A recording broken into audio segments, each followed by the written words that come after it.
Assalamualaikum warahmatullahi wabarakatuh. Perkenalkan, nama saya Pristiwanto Bani. Pada kesempatan ini, saya akan menjelaskan mengenai ekonomi makro. Yang pertama, mengenai penentu kebijaksanaan perekonomian di Indonesia. Yang kedua, mengenai PDB triwulan 1 tahun 2021 dan pengaruhnya terhadap inflasi dan perubahan nilai mata uang. Dan yang ketiga, akan kita bahas mengenai kondisi perekonomian tahun 2021. Nah, di sini akan saya lakukan share screen untuk membahas hal tersebut. Nah, apa yang harus kita bahas di sini nanti yaitu mengenai hal-hal yang berhubungan dengan perekonomian Indonesia, PDB tahun 2001 dan seterusnya. Jadi di sini kita lihat di sini bahwa yang akan kita bahas adalah mengenai kondisi perekonomian makro Indonesia tahun 2021 serta dampak perubahan nilai kurs dan inflasi IHK terhadap PDB triwulan 1 2023. Nama saya Pristiwanto Bani. Ya, apa yang akan kita bahas? Yang kita bahas ada 4. Yang pertama mengenai penentu kebijakan ekonomi. Yang kedua mengenai dampak perubahan kurs terhadap PDB triwulan 1 tahun 2021. Yang ketiga dampak perubahan inflasi IHK terhadap PDB triwulan 1 2021 dan kondisi perekonomian makro Indonesia tahun 2021. Nah, di sini kita lihat siapa penentu kebijakan ekonomi. Penentu kebijakan ekonomi ini ada 2. Yang pertama adalah Kementerian Keuangan Republik Indonesia. Kemudian yang kedua adalah Bank Indonesia atau disebut dengan Bank Sentral Republik Indonesia. Bank Sentral adalah suatu bank badan independen. Nah, kemudian Menteri Keuangan Republik Indonesia mewakili pemerintah Indonesia itu menentukan kebijakan fiskal. Sementara Bank Indonesia yaitu menentukan kebijakan moneter. Nah, apa yang dimaksud dengan kebijakan fiskal dan kebijakan moneter? Sebagai berikut. Nah, tujuan kebijakan fiskal yang pertama adalah pertumbuhan ekonomi. Jadi pertumbuhan ekonomi itu dibahas dalam kebijakan fiskal.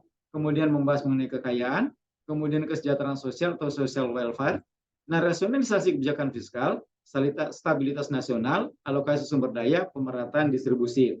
Selanjutnya, tujuan kebijakan moneter adalah inflasi, pengangguran, perubahan suku bunga. Jadi kalau kita berbicara masalah moneter, kebijakan moneter tujuannya adalah bagaimana inflasi berkembang, kemudian bagaimana juga hal-hal tersebut untuk pengangguran dan perubahan suku bunga.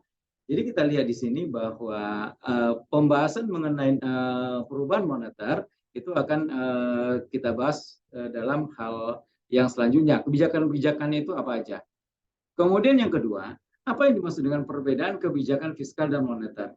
Kebijakan fiskal dan moneter perbedaannya adalah pelaku kegiatan. Untuk kebijakan fiskal, seperti saya sampaikan tadi, adalah pemerintah Republik Indonesia yang diwakili oleh Menteri Keuangan Republik Indonesia. Sementara kebijakan moneter dilakukan oleh Bank Sentral, namun pemerintah bisa andil di dalamnya. Kemudian langkah kebijakan yang dilakukan setelah pertumbuhan ekonomi memburuk, yaitu kebijakan fiskal, menurunkan pajak, dan meningkatkan belanja modal, belanja barang atau jasa, dan lain sebagainya. Sementara kebijakan moneter itu menambah jumlah uang yang beredar. Langkah kebijakan yang dilakukan saat terjadi inflasi, menaikkan pajak dan menurunkan belanja pemerintah, mengurangi jumlah uang yang beredar. Nah, kemudian jenis perbedaan instrumen kebijakan, anggaran defisit, ya, anggaran defisit, anggaran berimbang, anggaran surplus, operasi pasar terbuka, rasio cadangan wajib, fasilitas diskonto, dan kredit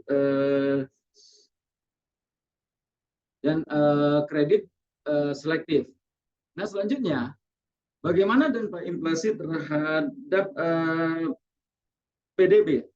Nah, dampak inflasi terhadap PDB triwulan 1 tahun 2021, kita lihat di sini bahwa pertumbuhan ekonomi Indonesia triwulan 1 2020 yaitu terjadi kontraksi sebesar negatif 0,74%. Sementara inflasi 2021 tetap rendah, yaitu 0,08%. Artinya bahwa daya beli masyarakat semakin menurun karena inflasinya rendah. Nah, kemudian kalau kita lihat di sini, PDB sama dengan konsumsi, ditambah investasi, ditambah pengeluaran pemerintah, ditambah ekspor dikurang impor. Nah, inilah rumus PDB. Nah, bagaimana suatu inflasi itu dapat mengurangi PDB? Nah, kita lihat di sini. Inflasi adalah suatu kondisi kenaikan harga barang dan jasa. Kondisi nilai suatu mata uang menurun. Jadi kalau inflasi itu meningkat, maka kondisi nilai suatu mata uang menurun. Kemudian saat inflasi tinggi, harga produk dan jasa di sebuah negara terus naik, sehingga membuat permintaan berkurang dan menurunkan ekspor. Nah, saat ekspor berkurang, cadangan devisa berkurang, sehingga membuat nilai mata uangnya merosot dibandingkan dengan mata uang negara lain. Dampak inflasi, terlambatnya pertumbuhan ekonomi karena kurangnya investasi dan minat menabung. Nah, jadi di sini kalau inflasi itu meningkat, nah kita lihat bahwa nilai tukar rupiah akan turun. Nilai tukar rupiah menurun, maka impor akan semakin menurun. Impor semakin menurun, konsumsi juga akan menurun. Maka jika inflasi meningkat, maka PDB suatu negara bisa mengalami penurunan berdasarkan rumus bahwa PDB sama dengan konsumsi, tambah investasi, ditambah pengeluaran pemerintah, ditambah ekspor dikurang dengan impor. Nah, selanjutnya perubahan kurs terhadap PDB ya triwulan 1 kita lihat di sini bahwa kurs kita adalah Rp14.350 1 US dollar. Nah, dengan menggunakan rumus PDB sama dengan C ditambah G ditambah I ditambah ekspor dikurang impor sama dengan yang tadi, maka perubahan kurs saat inflasi nilai mata uang menurun. Kemudian penurunan kurs membuat pembatasan barang impor dan kebijakan ekspor impor perlu diambil secara bijaksana supaya kurs mata uang tetap stabil. Mata uang dapat turun karena kenaikan harga barang. Penurunan kurs berdasarkan rumus di atas mengakibatkan PDB turun karena impor menurun dan belanja barang impor juga berkurang. Jadi kita lihat bahwa apabila kurs itu berubah, maka PDB bisa berubah. Apabila kurs melemah, kemungkinan PDB akan semakin melemah atau semakin turun. Demikian juga dengan inflasi tadi. Jika inflasi tinggi, maka PDB semakin menurun. Kita lihat di triwulan 1 tahun 2021 bahwa pengaruh inflasi dan pengaruh perubahan mata uang, ya perubahan mata uang atau perubahan kurs itu mengakibatkan PDB kita masih rendah dibandingkan dengan tahun-tahun sebelumnya sebelum COVID. Jadi karena di dalam COVID ini belanja juga semakin berkurang, maka PDB suatu negara akan semakin mengalami penurunan. Nah, selanjutnya, bagaimana kondisi perekonomian tahun 2001 di tengah pandemi COVID? Kita lihat di sini.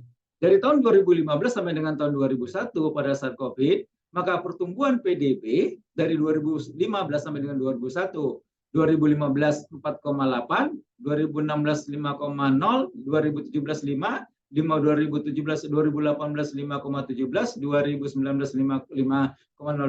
Nah, di tahun 2020 saat COVID mulai optimal ya di sini banyaknya hal-hal yang COVID itu semakin tinggi, maka PDB kita mengalami kontraksi sebesar negatif 2,75. Nah, tahun 2021 telah bangkit lagi, artinya bahwa PDB tahun 2001 mengalami pertumbuhan sebesar 3,69. Artinya di sini bahwa di tahun 2021 ekonomi Indonesia semakin tumbuh dan semakin berkembang.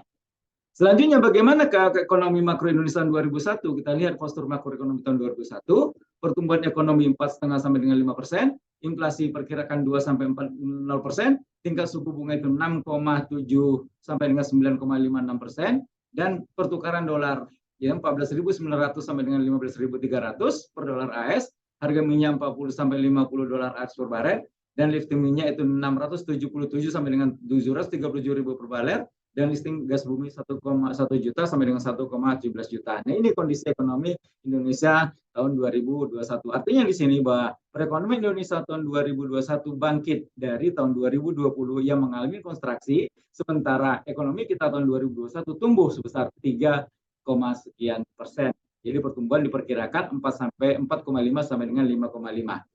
Nah, kemudian kita lihat di sini, berdasarkan makroekonomi tahun 2021, ekonomi Indonesia masih tumbuh, kita lihat di sini positif ya. Pertumbuhan ekonomi Indonesia year on year dalam persen, kalau kita lihat di sini, berdasarkan kuartal, ya kuartal 1 itu kontraksi 0,71%. Kuartal 2 meningkat 7,07%, dan kuartal ketiga 3,5%, dan sampai dengan kuartal keempat tahun 2021 5,02%. Artinya di sini bahwa pertumbuhan Indonesia tahun 2021 sudah mulai mengalami kebangkitan dibandingkan dengan tahun-tahun sebelumnya. Nah, demikian yang bisa saya sampaikan materi ini. Semoga bermanfaat. Jika ada pertanyaan dapat disampaikan ke pristiwanto.bani@gmail.com. Insya Allah akan saya jawab dengan baik. Sekali lagi, terima kasih semuanya atas yang saya sampaikan. Semoga bermanfaat. Ya, salam sehat untuk kita semua. Salam sejahtera, salam sukses. Assalamualaikum warahmatullahi wabarakatuh.